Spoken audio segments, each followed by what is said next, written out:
Our mission at Prison Alliance is impacting God's kingdom by sharing the gospel with the incarcerated and then discipling them through our Bible study program. Our heart really is that disciples make disciples. And so those students get to the end of the lessons and then they are given the opportunity to now disciple somebody else. My father was incarcerated for 27 years of his life. My father accepted Christ in prison, and it drastically changed our relationship.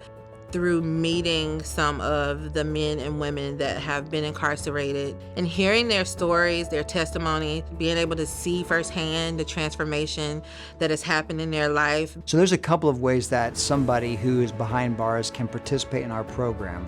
One of those ways is that they can write to us and enroll in our Bible study program through correspondence. And that ministry has been going on for over 20 years.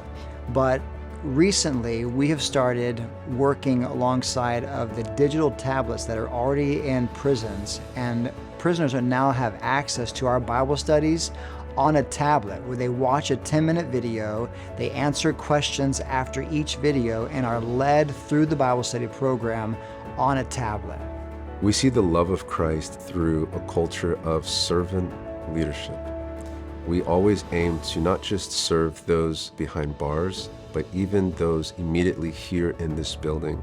We have so many faithful volunteers who come in here week in and week out. They genuinely believe that God is using them, that they are the hands and feet of God, and that's what's truly happening. I mean, I knew before the church isn't a building, but even more so now. Like, those walls aren't keeping me in a different category. People behind bars are searching and looking for something more.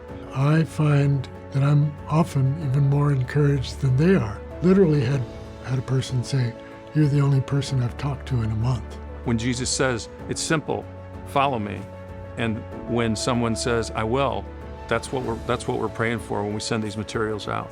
You know, around the world, we see God working through the ministry in the fact that in prisons around the world, pastors are going inside in person and teaching the Bible study lessons to the prisoners and then discipling those people through the Word of God. And we're seeing those lives changed from the inside, and then when they're released, those men and women are now serving in churches and reuniting with family members because of that transition and change, really that transformation that took place while they were in prison. My understanding of grace and redemption has been so expanded. If God can forgive me, who else could he not forgive? A single dollar donated, a single book donated, what God can do with that, it could transform somebody's life for eternity. I feel like I'm doing something that I was made to do. Prison Alliance is transformation. Discipleship. Redemption.